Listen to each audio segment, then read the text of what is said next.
Welcome back to the Frozen Card Gaming YouTube channel. We're here with Jack Verma, who got top 64 at YCS London 2023, the 250th YCS. Anything you want to say before going to the cards? I decided to play Labrynth because I think it's a deck which has a good matchup against the Kashtira and the Sprite, which I expected the most the entire weekend. I sadly only faced one Kashtira on the Swiss and one Sprite in the Swiss. I played like 7 different decks in Swiss rounds, so it was kind of sad. My losers were round 2 against Draco Slayer. It was a weird match. I drew against Traptrix, and in top 64 I lost to Kashtira because game 3 I drew 5 monsters and 1 trap, so I couldn't play to his Arisa with Burke.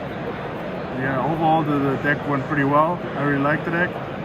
I think when the meta decides more on the decks, so like more people play meta decks, the deck get better because it's weird against Rogue. I played like 3 Flanders and the matchup it's okay, but Despia is a bad matchup when you don't see Ash or Barrier or Skill Drain.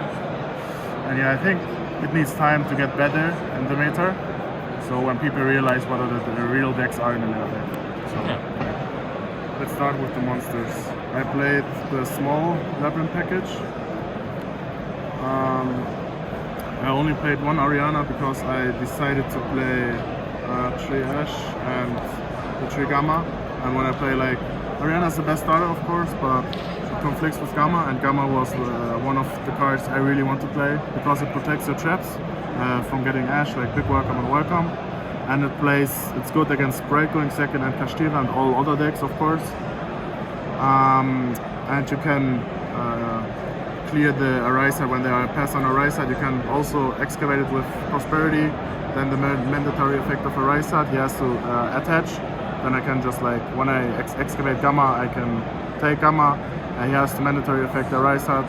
Then I summon the Gamma, negate it, and make the extra deck. I play for that the Axel with Baron, so like gives you a huge advantage. And Ash was like the hand trap against.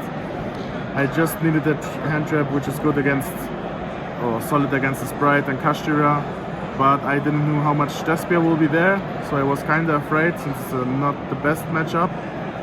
And yeah, it's also pretty important on the Theosis so they can't zone lock you. Yeah, I really liked it. I wouldn't change the hand traps and the lineup here.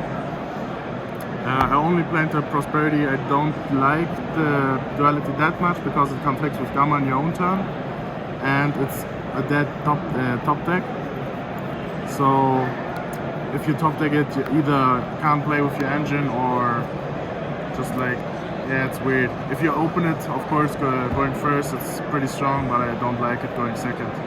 And I didn't play the Sphermos in the main, and I don't play evenly at all because it doesn't do that much against Kashtira, because if they open Arisa at birth, he just banished the birth and just got one for one trade. And when they zone lock you, they keep Shangri-La and lock the 4th zone, so you can only set 1 trap, so even it wasn't a good thing. It's of course pretty good against the mirror match or rogue matchups, but I prepared for like the other matchups more.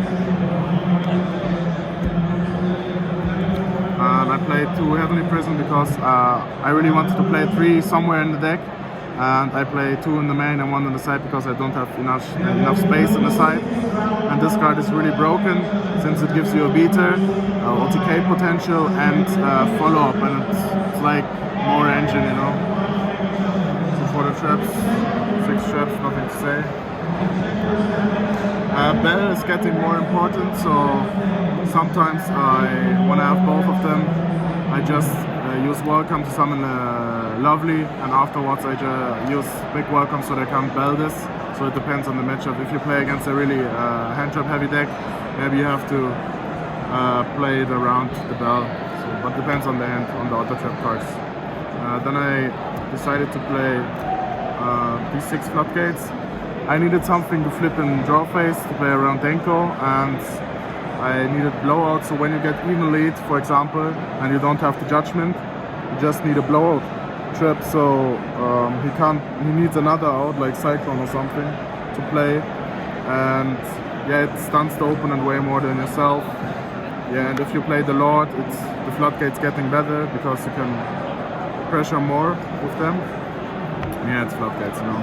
And it's good going first and second against every deck, against the Kashtira and Sprite, and also other decks. I just played traps in general, which are good going first and second.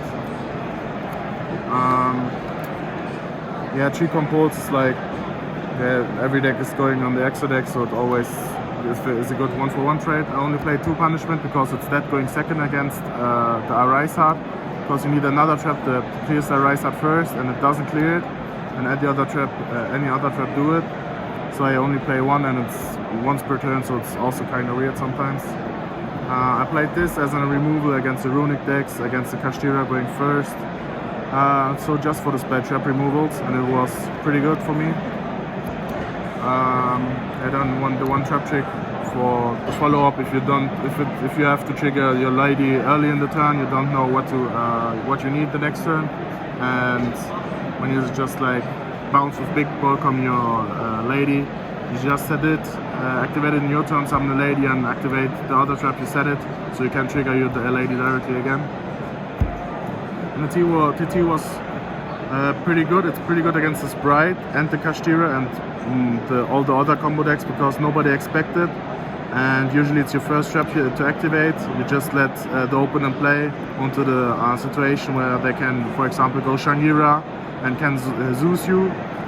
But yeah, it was amazing. It won me many games. Yeah, I would play it again. Yeah, I doubt anyone played around it at all. Yeah, and nobody really knows, so the most people don't really know how to play against it. So yeah, sometimes you can play around it when you like stop summoning monsters and committing into more stuff, but then the other traps clears them and you can easily play and keep it. And the extra deck, side deck first.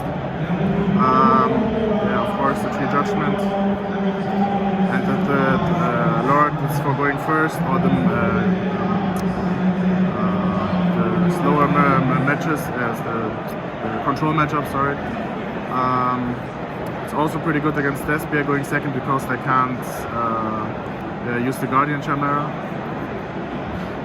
Then I played 1 Waking, because after siding everyone is playing Feather Duster or Storms, or maybe Trusting for Storms, and I always try to always summon my lady in draw phase.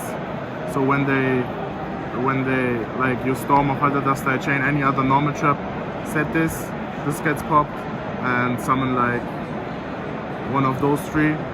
I always summon this when Welcome was activated, so I'm locked into Fiends, and I summon this in Death to survive on turn and can build my board up again in the next turn. And it's only 1 card, so 1 card in your side deck makes your deck way better against all the spell trap removals like Storm and Feather Duster.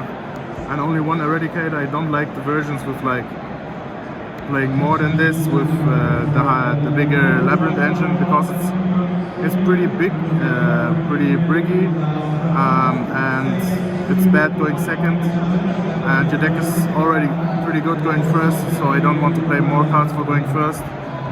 I just focused on playing more cards that I win going second. Then I decided to play 3 Lava Golem and 1 Sphere. I really tried to play more spheres, because I'm afraid of the zone lock, of course, and it's also fine against Despia.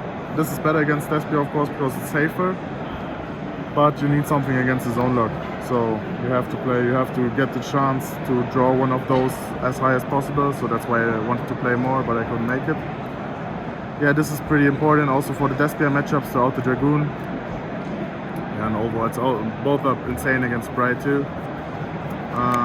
Then I played D-Barrier in the side deck, because it doesn't have that much impact against Sprite, and it's not really good second against Kashtira. It's okay, but I really wanted traps that are like 1-for-1 trades with Arise Heart, and just be better going second. And this always comes in against Despia, so I can out this Dragoon easily. And the last card was 3 Shifter. At first I played Bell, which is pretty good for the mirror match and for the Despian matchups, also for like Mathmech and stuff, but this makes the same and even better. So I kind of was afraid of the Dark World matchup because you just lose against it, and this gives you a good chance to win when you draw it. And it's Bellon Craig. So now the extra deck. I mean, I didn't summon anything from the extra deck, but it's pretty important for situations. So my waking target was these. Against the combo decks, I summon this. Against the control matchups, or when it's in the grind game, I always summon Dragoon. And when I'm locked under Welcome, I can only summon Fiends, so I summon my Bagushka in defense, and next turn it gets destroyed, but I survived the one turn and opponent can't really build up a board. Then I played for the Gamma these three. When I Gamma on my own turn, I just summon this, revive the Gamma and go Baron. And the idea behind Stardust is when I see, for example, in game 1 he's playing against Labrynth, he of course imperm this because it's dead otherwise, and I can just chain it, summon the Stardust, my Gamma comes back and I immediately summon Baron. Then I played those. This is an out for Dragoon. This is for Avramax or like other non-targeting removals. And this is just like extra when I summon one of those. And then I played this, the punishment targets. Yeah, I don't need more than 6 because when I play against Kashira they take one of them and I don't play extravagant, so they are enough. Yeah, overall the deck was pretty good. I wouldn't change that much. Maybe you can find something that is good against Kashtira going first and second. Going second when they either make their combo, the big combo, or end on a rise. Maybe it's like a hand trap or I don't know, but it's also a blowout against Sprite. So I mean, it's weird when you side them in and they pass on a rise hard. So it's kinda, yeah, it's just weird. Maybe sometimes you need other cards that are still good even when they just summon a rise hard. Yeah, the deck went pretty well. It was unlucky again in the top card that I lost to Kashtira. And I lost to Draco Slayer because I bricked and my opponent didn't play it really well. But that's, yeah. Happens. Yeah, that's it. You'll get them next time. Thank you so much for your deck profile. Again, congrats. Make sure to check out our card market store, Instagram, Facebook and YouTube. Shout out to our sponsors, Ultimate Guard and Metamats. Thank you.